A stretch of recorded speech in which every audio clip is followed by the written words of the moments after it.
The Nyāya Sūtras is an ancient Indian Sanskrit text composed by Akṣapāda Gautama and the foundational text of the Nyaya school of Hindu philosophy. The date when the text was composed and a biography of its author is unknown, but variously estimated between 6th century BCE and 2nd century CE. The text may have been composed by more than one author over a period of time. The text consists of 5 books, with 2 chapters in each book, with a cumulative total of 528 aphoristic sutras about rules of reason, logic, epistemology and metaphysics.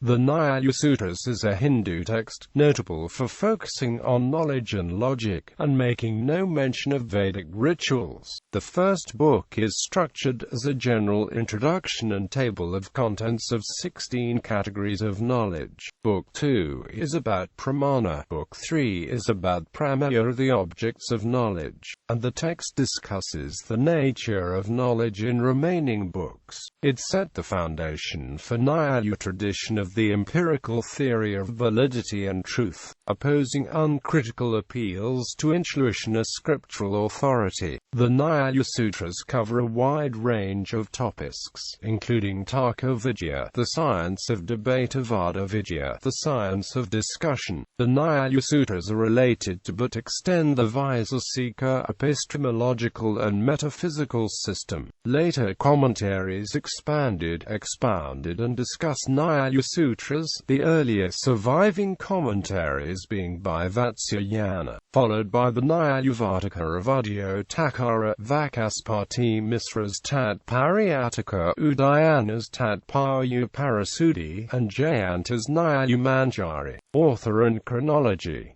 The Nyaya Sūtras is attributed to Gautama, who was at least the principal author. According to Karl Potter, this name has been very common Indian name, and the author is also reverentially referred to as Gautama, Urjatapas and Akṣapāda Gautama. Little is known about Gautama, or which century he lived in. Scholarly estimates, based on textual analysis, vary from the 6th century BCE, making him a contemporary of Buddha and Mahavira, to as late as the 2nd century CE. Some scholars favor the theory that the cryptic text Nyaya Sūtras was expanded over time by multiple authors, with the earliest layer from about mid-1st millennium BCE that was composed by Gautama. The earliest layer is likely to be Book 1 and 5 of the text, while Book 3 and the 4th may have been added last, but this is not certain. One may sum up the situation pretty safely by saying that we have not the vaguest idea who wrote the Nyaya Sūtras or when he lived. It is likely, states Jeanine Fowler, that Nyaya and the science of reason stretch back into the Vedic era. It developed in the ancient Indian tradition that involved dialectical tournaments in the halls of kings and schools of Vedic philosophers, and Gautama was the one who distilled and systematized this pre-existing knowledge into sutras, or aphoristic compilations called Nyaya Sūtras. The Nyaya school of Hinduism influenced all other schools of Hindu philosophy, as well as Buddhism. Despite the differences, these scholars studied with each other and debated ideas, with Tibetan records suggesting that Buddhist scholars spent years residing with Hindu Nyaya scholars to master the art of reasoning and logic. This cooperation has enabled scholars to place the currently surviving version of the Nyaya Sūtras to a terminus antiquum date of about the 2nd century CE, because one of the most famous and established Buddhist scholars of that era, Nagarjuna, explicitly states, Sutra 4.2.25 is addressed against the Madhyamika system of Buddhism. Other ancient Buddhist texts confirm that Nyaya Sūtras existed before them, and the text is considered the primary text of Old Nyaya school of Hinduism. Structure. The text is written in sutra genre. A sutra is a Sanskrit word that means string, thread, and represents a condensed manual of knowledge knowledge of a specific field or school. Each sutra is any short rule, like a theorem distilled into few words or syllables, around which teachings of ritual, philosophy, grammar or any field of knowledge can be woven. Sutras were compiled to be remembered, used as reference and to help teach and transmit ideas from one generation to the next. The Nyāya Sūtra is divided into 5 books, each book subdivided into 2 chapters each. The structure of the text is, states Spotta, a layout of anakas or lessons served into daily portions,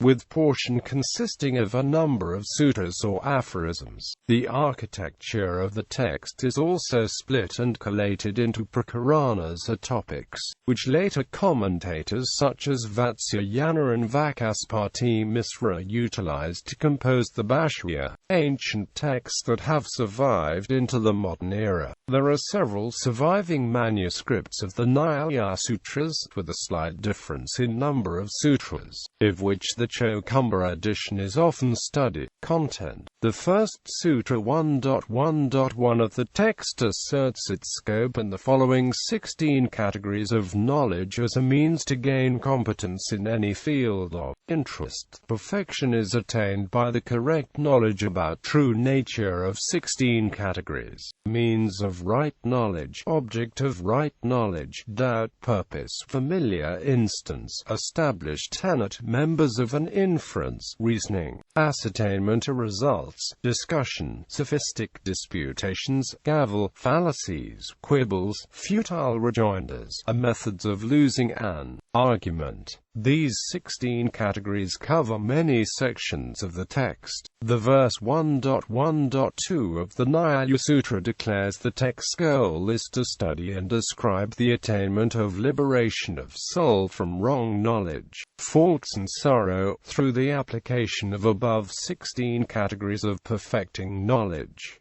Means of attaining valid knowledge. The Nyaya Sūtras assert the premise that all knowledge is not intrinsically valid, that most knowledge is not valid unless proven, and truth exists whether we human beings know it or not. However, states Fowler, the text accepts the foundation that some knowledge is self-evident and axiomatic in every field of knowledge, which can neither be proven nor needs proof, such as I am conscious, I think, and soul exists. Furthermore, the text presents its thesis that knowledge is not self-revealing. Man must make effort to gain knowledge, and this is a systematic process that empowers one to learn correct knowledge and abandon incorrect knowledge. The Nyaya Sūtras asserts and then discusses 4 reliable means of obtaining knowledge, viz. Perception, inference, comparison and reliable testimony. Pratyaksha. Perception. The Nyaya Sūtras assert that perception is the primary proper means of gaining true knowledge. All other epistemic methods are directly or indirectly based on perception, according to the text, and anything that is claimed to be true knowledge must be confirmed or confirmable by perception. This it terms as the doctrine of convergence, and this doctrine includes direct or implied perception. Gautama defines perception as the knowledge that arises by the contact of one or more senses with an object or phenomenon. Gautama dedicates many sutras to discuss both the object and subject in the process of perception, and when senses may be unreliable, erratic eyesight or other senses can be a source of doubt or false knowledge, as can prejudgmental or prejudicial state of mind. States the Nyaya Sūtras.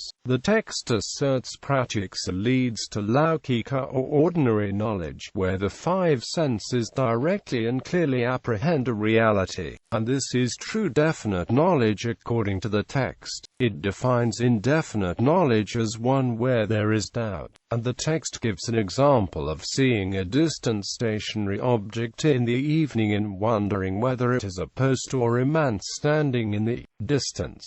In some of these cases, states Nyāya Sūtras, correct knowledge is formulated by the principle of cumulative evidence. Manas is considered an internal sense in the text, and it can either lead to correct or incorrect knowledge depending on how it includes, excludes, or integrates information. These ideas are compiled, in later chapters of the text, into its treatise on aprama, a new manner. Inference. The epistemic rationale for inference as a reliable source of knowledge, and Nyaya's theory has been a major contribution to the diverse schools of Hinduism, and other schools looked up to Nyaya scholars for insights on correct knowledge and incorrect knowledge through inference. The sections in Nyāya Sūtras on inference blossomed into a treatise on syllogism over time. Nyāya Sūtras defines inference as the knowledge that follows or derives from other knowledge. It always follows perception, states the text, as a universal relation or essential principle. One form of inference is a purvavat, or translates fowler, from cause to effect or a priori.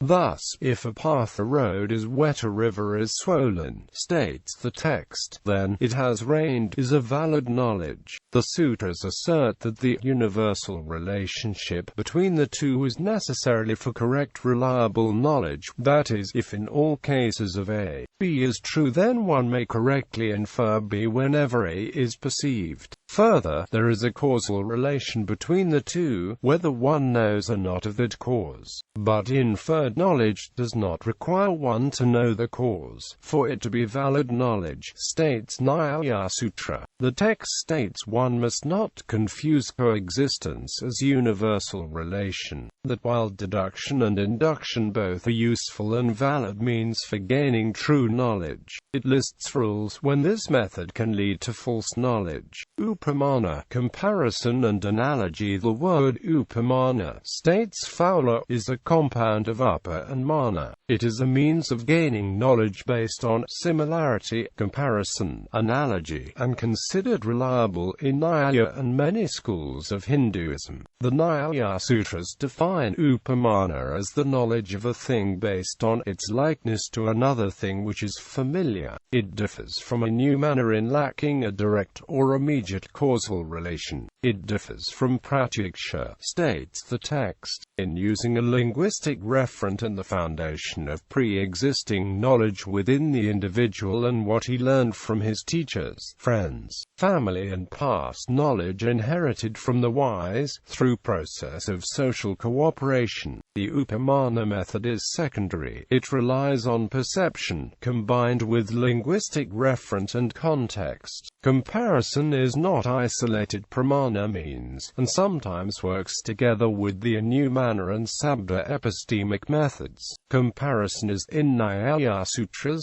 the process of permeating or infusing hypotheses, examples and tests, thus leading to objectivity and correct knowledge about something new and what one already presumes to know. Shada, testimony and reliable sources. Abda in Nyaya Sūtras means relying on word testimony of a reliable source.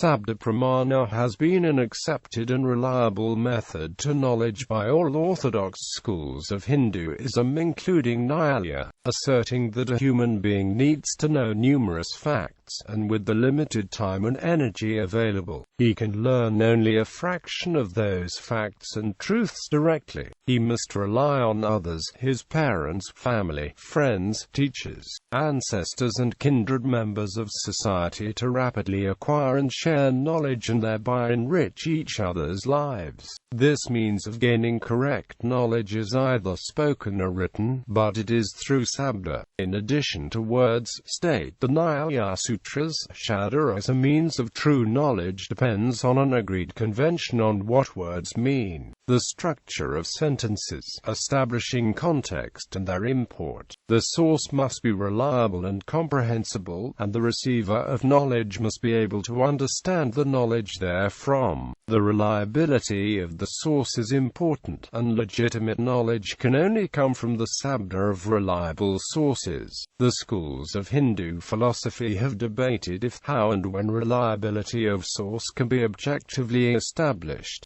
Gautama, in the Nyāya Sūtras, offers a description for a reliable source. Some schools, such as Charvaka, state that this is never possible, and therefore sabda in the Vedas, or anyone else, can never be a proper pramana. Other schools debate means to establish reliability.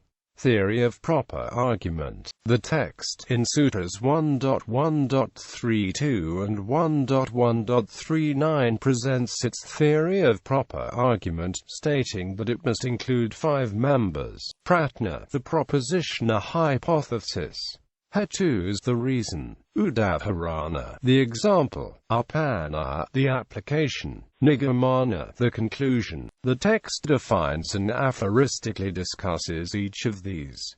Theory of doubt as incomplete knowledge. The Nyaya Sūtras define and discuss samsaya in Sutras 1.1.23, 2.1.1 to 2.1.7, 3.2.1, 4.2.4, among others. This discussion is similar to those found in other schools of Hindu philosophy, expands on the theory of doubt presented by Kannada in the Vaisheshika school, but disagrees with the Charvaka school's theory of doubt and Consequent. There is no empirical knowledge ever. The theory of doubt, according to the Nyaya Sūtras, starts with the premise that doubt is part of human learning process, occurs when conflicting possibilities exist with regard to cognized object. Doubt is neither error nor absence of knowledge, but a form of uncertainty and human struggle with probability when it faces incomplete or inconsistent information. It is a knowledge that is possibly partially valid and partially invalid, but doubt is a form of knowledge that has positive value.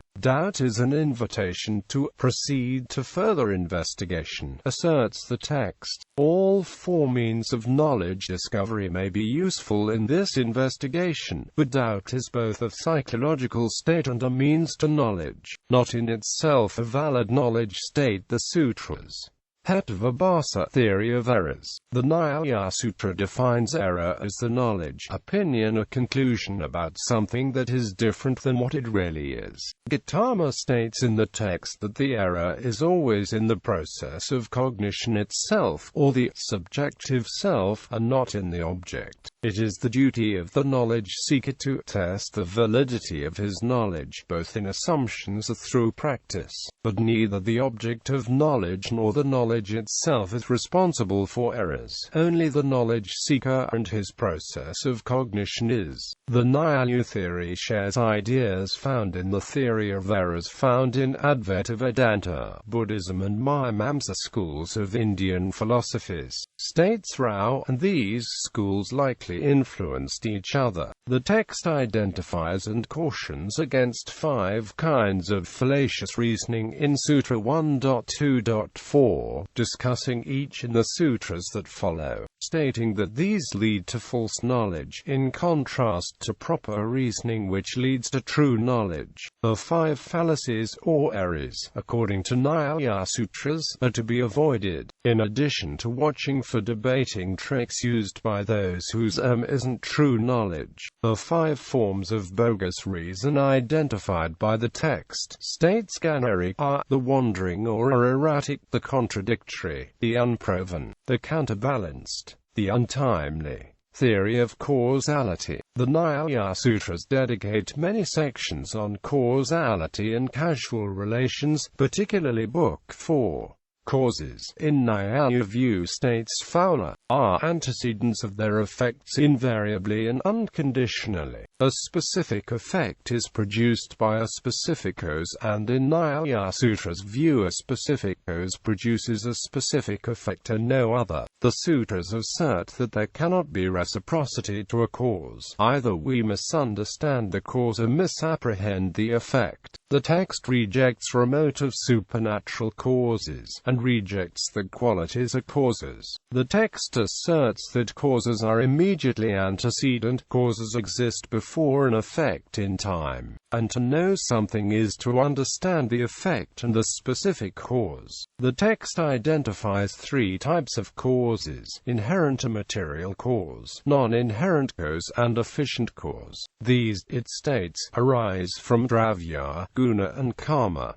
Theory of negatives. The text cedes the theory of negative entities, where both being and non-being, presence and absence of something is considered correct and useful knowledge. Absence of book on a table or absence of particular color in a painting has a place in its epistemic process, in addition to positively verifiable characteristics of the table or a painting. Atheism in Nyāya Sūtras. Early Nyaya school scholars considered the hypothesis of Ishvara as a creator god with the power to grant blessings, boons and fruits. However, the Nyāya Sūtras and early Nyaya scholars rejected this hypothesis, and were non-theistic or atheists. In Nyāya Sūtras Book 4, Chapter 1 examines what causes production and destruction of entities in universe. It considers many hypotheses, including Ishvara. Verses 19 to 21 postulates Ishvara exists and is the cause, states a consequence of postulate, then presents contrary evidence, and from contradiction concludes that the postulate must be invalid. Later scholars of Nyaya school reconsidered this question and offered counter-arguments for what is God and various arguments to prove the existence of Ishvara. The 5th century CE Nyaya school scholar Akṣapāda, for example, revisited the premises of God. He was followed by Udayana, who in his text Nyaya Kusumanjali interpreted it in verse 4.1.21 of Nyaya Sutra above as human action, and him as Ishvara. Then he developed counter-arguments to prove the existence of Ishvara, a reasoning that fueled the debate and disagreements on God in Neo-Nyaya and other Hindu traditions of 2nd millennium CE. Soul, self exists. In a freedom, a large part of the 3rd book of the Nyaya Sutras is dedicated to the premise and the nature of a self and its relation to knowledge, liberation from sorrow and inner freedom. Philosophy, a form of yoga. The Sutras 4.2.42 to 4.2.48 of Nyaya Sutras states Stephen Phillips state that philosophy is a form of yoga. The text recommends yogic meditation in quiet places such as a forest, cave or sandy beach. In Sutra 4.2.42, that the knowledge seeker should purify one's soul by yamas, niyamas and spiritualism of yoga. In Sutra 4.2.46,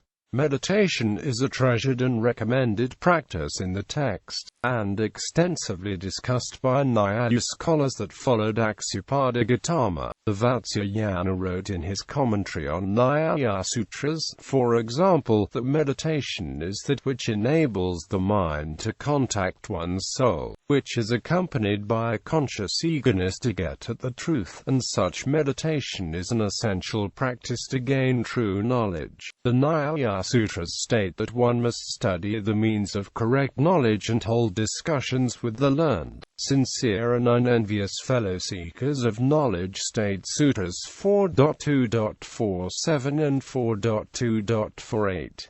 One must, translates Phillips, take into account consideration of personal character as well as the nature of beliefs held by the opponent, in deciding the nature of one's discussions, according to Nyaya Sutras. In some cases, asserts the text, it is better to avoid arguing with hostile opponents and use methods of knowledge like offenses used to safeguard the growth of seeds. Commentaries. The earliest surviving complete bhashya on Nyāya Sūtras is by Vatsyayana. This commentary itself inspired many secondary and tertiary bhashya. The Vatsyayana's commentary has been variously dated to be from the 5th century CE, or much earlier around 2nd century BCE. Another often studied surviving commentary on the text is credited to Akṣapāda Mishra from about 9th century CE. Other historical Indian commentaries and works inspired by Nyāya Sūtras and which have survived into the modern era include Nyāya Vartika by 6th century Udyotakara, Nyāya Bhashyatika by 6th century Bhavivakta, another Nyāya Bhashyatika by 7th century Avadakana, Nyāya Bhusana by 9th century Bizarvijana, Nyāya Manjari by 9th century Kashmir scholar J.